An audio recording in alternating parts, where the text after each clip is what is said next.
empezamos y quiero cambiar un poquito el enfoque para decir cuál puede ser la utilidad clínica en las pacientes, no solo con pérdida del primer trimestre, sino en algunas pacientes que inclusive tengan pues el tema del día, que es el aborto recurrente.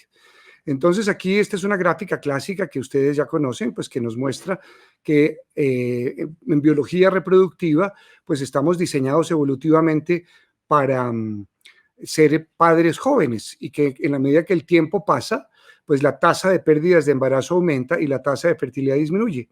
Sin embargo, fíjese que el 33%, una de cada 3 embarazadas de nuestro hospital es mayor de 35 años.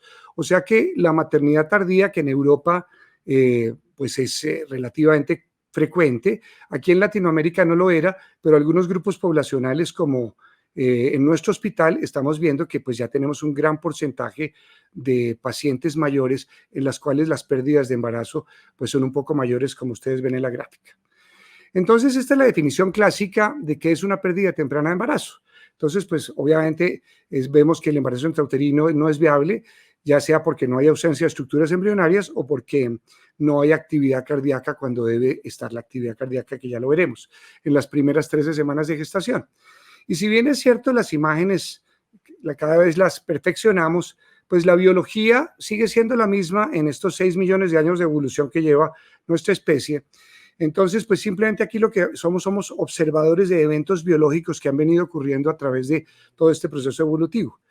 Pero el ultrasonido yo creo que podría tratar de trascender un poquitico a la ayuda al clínico teniendo estos dos enfoques. Primero, tratemos de ver cuál es la etiología de las pérdidas de embarazo. Pues todos sabemos que, como van a ver con la doctora Andrea López, la parte genética es pues prácticamente el 60% de las pérdidas. Sin embargo, también el doctor Byron les va a mostrar, y yo les voy a dar un abrebocas sobre algunas alteraciones uterinas que están asociadas con las pérdidas recurrentes, y más controversial y complejo, y seguramente también el doctor Eduardo Castro les hablará sobre la progesterona y todos sus efectos hormonales en la pérdida recurrente del embarazo. Y ya con respecto a los detalles del desarrollo embriológico y del embarazo normal, pues obviamente la localización del embarazo, el desarrollo, que ya lo conocemos casi día a día, y la anatomía, que cada vez vemos más con estas nuevas técnicas de ultrasonido, pues nos van a decir si el pronóstico es apropiado y si la vitalidad es apropiada. Entonces voy a enfocar en estos dos puntos en mi conferencia. Entonces, con respecto a la genética, pues como ustedes saben, los estudios que se han hecho de material de aborto y de biopsia fetal en la fetoscopia o en la embrioscopia, nos ha demostrado pues que hay una gran cantidad de alteraciones genéticas pues que no vemos en la clínica porque se pierden en el primer trimestre por el proceso de selección natural. O sea que fíjense que aunque los padres sean genéticamente sanos, más del 50% de las alteraciones genéticas son la causa de estas pérdidas. Entonces, pues seguramente en la medida que se perfeccionan los diagnósticos genéticos, seguramente cosas que antes no veíamos, probablemente con el tiempo veamos que no solamente son aneuploidías o alteraciones groseras genéticas, sino probablemente cada vez veamos diagnósticos más pequeños en genética, y seguramente Andreita nos va a hablar de esto. Sin embargo, hay 3 etapas que claramente vemos los clínicos. En el embarazo temprano nos llegan las pacientes con la prueba de embarazo positiva, y a mi manera de ver, en el proceso de selección natural hay 3 filtros biológicos que vemos en la clínica. El primero es ver si se implantó apropiadamente el saco gestacional y si el saco gestacional desarrolla o no embrión. Y usualmente cuando lo vemos en los embarazos en embrionados, que vemos el saco gestacional y que no hay desarrollo de las estructuras que más adelante veremos, pues usualmente obedece a alteraciones genéticas groseras, trisomías 16, 12, 9, que son francamente pues incompatibles no solamente con la vida, sino con el desarrollo inicial del embrión. Entonces esas alteraciones anatómicas grandes no permiten el desarrollo del embrión y es el primer filtro biológico natural. Después viene, en ese saco, la aparición de estructuras como el saco vitelino y el embrión, y entonces lo que tenemos que ver no solamente es que aparezca el embrión, sino que el embrión se mantenga durante ese primer trimestre, porque a veces vemos la aparición del embrión, la actividad cardíaca fibrilar y luego evidente, pero luego en algunos casos dejamos de ver actividad cardíaca en ese embrión y pues vemos que está asociado con alteraciones genéticas que ya son más frecuentes en la clínica, como los síndromes de Turner, algunos síndromes de Down, algunas cardiopatías que se asocian con alteraciones genéticas. Entonces, a mi manera de ver es desde el punto de vista evolutivo el segundo filtro, que es que el embrión pase el primer trimestre. Porque ya cuando llegamos a la semana 12, el grado de ultrasonido y el grado de detalle ya nos permite ver, como ustedes ven en algunas imágenes, algunas anomalías anatómicas ya muy evidentes.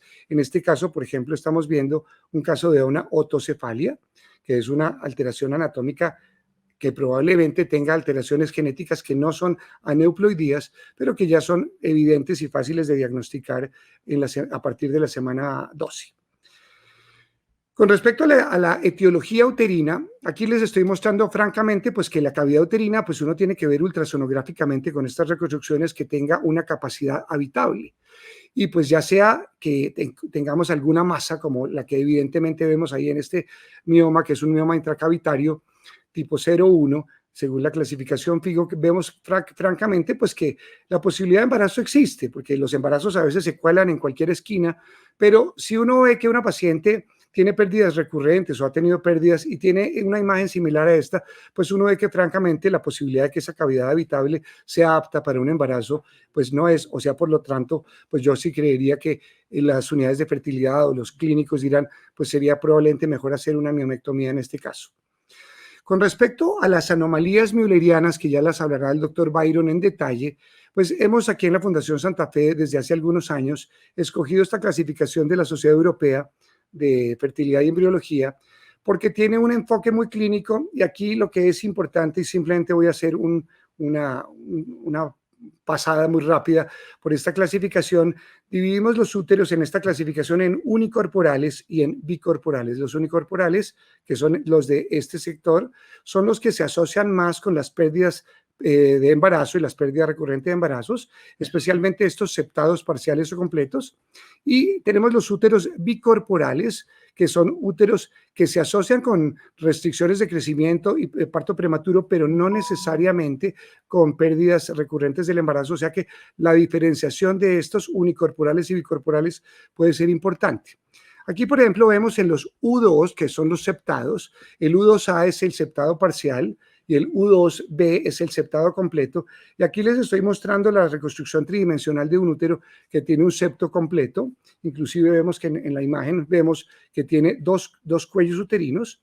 Y aquí lo vemos en uno de los cuernos embarazados. Hemos tenido, obviamente, en cualquiera de los dos embarazos, pero sí se asocia con pérdidas del primer trimestre con mayor frecuencia, como ya seguramente lo veremos, y con el doctor Eduardo, justamente, que les va a dar la conferencia, con él hemos tenido algunos casos que por histeroscopia se hace la resección para mejorar esa cavidad habitable que les he contado y generar un mejor pronóstico en el primer trimestre. Otra de las causas, aquí por ejemplo vemos los úteros bicorporales, que curiosamente se comportan bastante mejor. Estos úteros bicorporales, como ustedes ven en las imágenes, pues tienen un comportamiento muy diferente porque se comportan, aunque tenga una cavidad estrecha, de una manera un poquito mejor y no se asocian tanto a las pérdidas recurrentes de embarazos. Entonces hoy en día con esta clasificación y con estas reconstrucciones tridimensionales podemos hacer un aporte al clínico para saber si esas pérdidas recurrentes tienen alguna relación con esa cavidad habitable. Con respecto a la etiología hormonal, pues sabemos y hemos visto que las pacientes que tienen alteraciones de resistencias a la insulina, ovario poliquístico, obesidades, pues tienen algunas dificultades mayores en lograr el embarazo y pues una de las cosas que debemos siempre mirar en la paciente que llega a su embarazo temprano es el cuerpo lúteo. Más adelante les mostraré cómo las imágenes las hemos mejorado e inclusive hacemos reconstrucciones vasculares tridimensionales para mirar los cuerpos lúteos que de una u otra manera son los que pues van a mantener hormonalmente el embarazo cuando la genética es apropiada. Entonces, aquí les presento cómo podemos ver el cuerpo lúteo. El cuerpo lúteo aquí en las imágenes superiores, pues vemos cómo es una imagen quística unilocular que puede tener o no un patrón límpido interno o también puede tener un patrón trabecular porque puede haber algo de sangrado, pero ahí la clave es ver también el halo periférico vascular que nos va a ayudar a diferenciarlo de otras áreas quísticas ováricas que no sean funcionales. Aquí vemos, por ejemplo, en esta reconstrucción tridimensional, la arteria ilíaca izquierda, en este caso, y el cuerpo lúteo en la fosa ovárica izquierda, pues que cada vez lo podemos ver con mayor facilidad. Y pues ver un cuerpo lúteo evidente y suficiente, pues nos da al menos una idea de que hormonalmente probablemente esté con una producción de progesterona apropiada. Y ahora sí vamos a un poquito a pasar a la segunda parte, que es el enfoque pronóstico.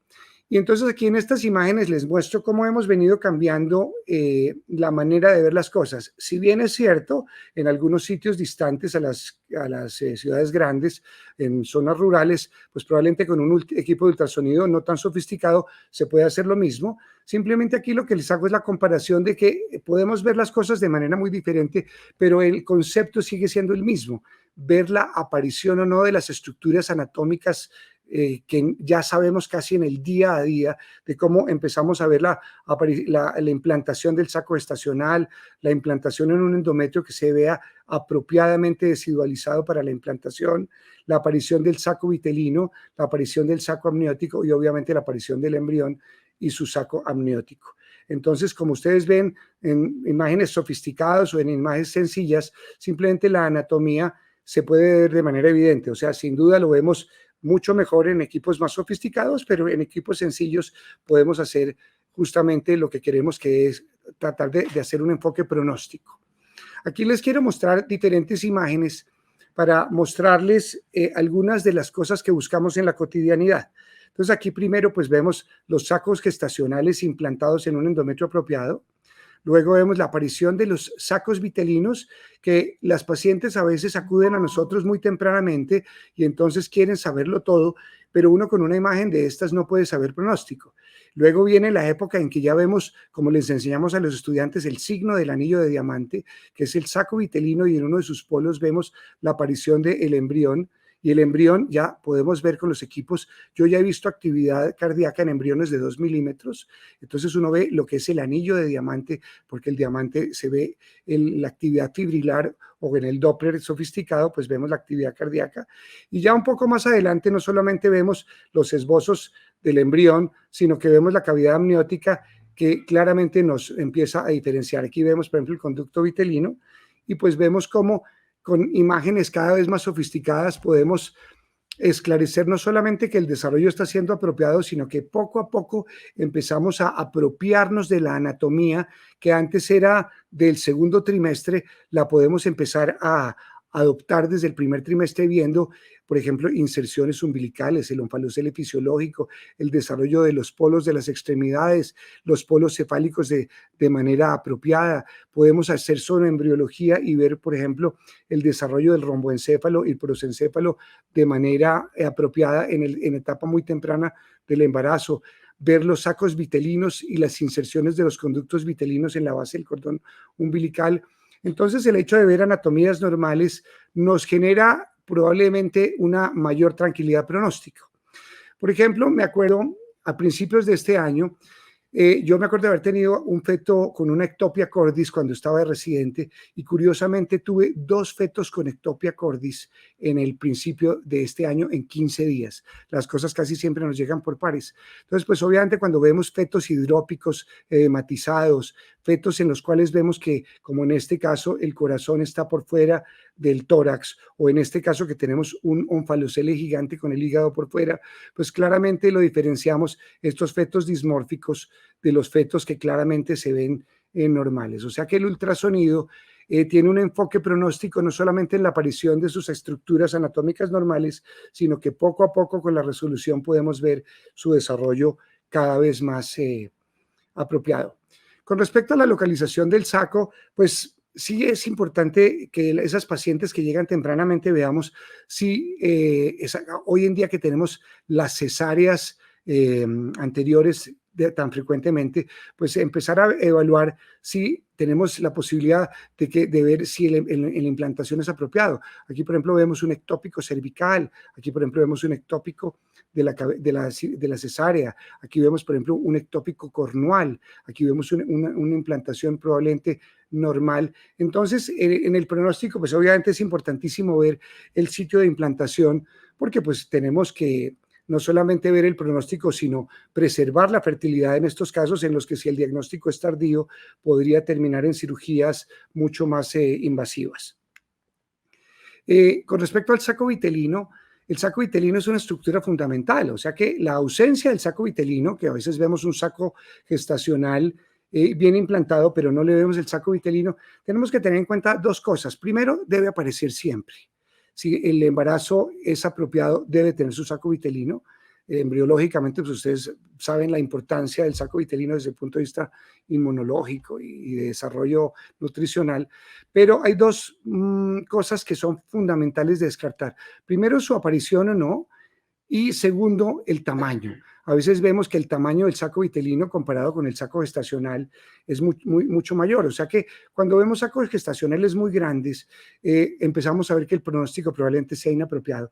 Llamamos un saco hidrópico o saco vitelino hidrópico cuando mide más de 7 milímetros y usualmente es de pronóstico reservado. Con respecto al conducto vitelino, simplemente el hecho que veamos que su inserción se va conectando en la base del cordón umbilical, como lo vemos en estas imágenes, simplemente nos indica que el desarrollo embriológico del cordón umbilical, ustedes saben que hay alteraciones de la inserción del cordón umbilical y el desarrollo del cordón umbilical, como pueden ser los onfaloceles, etcétera, pues simplemente todo esto nos confirma que la anatomía que estamos viendo obedece a la normalidad. Como ustedes ven, entonces aquí vemos que las imágenes las vamos perfeccionando e inclusive las imágenes, como ven, tenemos ahora unos enfoques en los cuales podemos ver inclusive las cavidades con unas técnicas que se llaman silhouette, que nos permiten ver las cavidades del sistema nervioso central, la cavidad del saco vitelino, la cavidad embrionaria, el saco amniótico. Y aquí lo que les he puesto son los criterios generales de viabilidad de un embarazo. Tengamos un saco gestacional tónico, que no esté, como lo vamos a mostrar más adelante, hipotónico o desinflado, que el saco vitelino esté presente, que esté de tamaño normal, que el embrión lo veamos con una actividad cardíaca evidente, desde como les cuento muy pronto podemos ver con los equipos actuales actividad cardíaca, el saco amniótico que ya lo veamos visible, la morfología embrionaria que como ustedes vieron la podemos ver sugestiva de normalidad o francamente anormal y el cuerpo lúteo que lo veamos ojalá evidente. Bueno, vamos a mirar entonces los criterios de no viabilidad con presencia de embrión. Entonces vemos que si vemos que hay un embrión de 5 milímetros y que no hay actividad cardíaca, francamente podemos decir pues que hay un aborto retenido y hay 0% de falsos positivos cuando tenemos 5.5 milímetros. 5 milímetros tenemos todavía, podemos esperar un poquitico si hay algo de ansiedad, aunque con los equipos actuales con 5 milímetros uno puede saber que probablemente no haya vitalidad. Aquí vemos, como les mostraba, un saco gestacional hipotónico de 20 milímetros y aquí vemos que si hay 20 milímetros y no hay embrión ni actividad, podemos detectar con gran seguridad que el embarazo no tiene viabilidad. Y con respecto al saco vitelino, como les digo, es la presencia.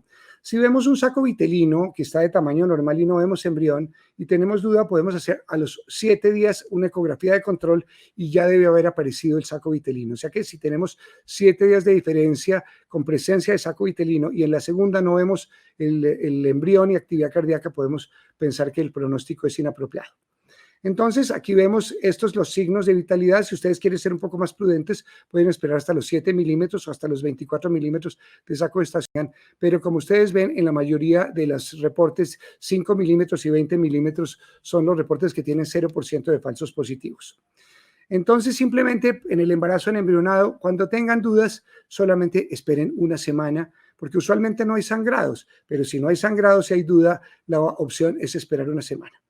Entonces, si el CRL es más de 7 milímetros, si el saco gestacional es más de 25, estos son con términos ya muy conservadores, o la ausencia de embrión 2 semanas después de la inserción del saco vitelino, pues ustedes ya pueden decir que hay un criterio de no viabilidad. Entonces, ya para terminar, mi sugerencia es no sugiera ultrasonidos muy tempranos. Dígale a las pacientes cuando les digan que sus embarazos están, pues sus pruebas de embarazo positivos, que se esperen a la semana 7, 8, que es cuando podemos dar un poquito más de pronóstico, porque a veces nos llegan las pacientes muy temprano, no se ve el saco gestacional o se ve muy pequeño y empezamos con la posibilidad del diagnóstico del ectópico, del embarazo en embrionado y simplemente se trataba de un embarazo normal que era muy precozmente diagnosticado. Si hay sangrados, yo diría que vale la pena ver a las pacientes tempranamente o con antecedentes de ectópico. Y los niveles de HCG en esos casos no me parecen útiles a menos que haya sospechas de ectópico o retención de restos ovulares. Pero el desarrollo embriológico por ultrasonido es mucho más certero si está intrauterino que los niveles de HCG. Entonces, no se olviden que hay otras causas. Está la enfermedad trofoblástica, el ectópico y obviamente las pérdidas del embarazo. Pero lo que tal vez para terminar quisiera, ante la duda, esperen una semana y si no hay sangrados, díganle a las pacientes que esperen a la semana 7 para hacer un diagnóstico más preciso y con algo de pronóstico. Mil gracias por la invitación y espero que les hayan gustado estas imágenes.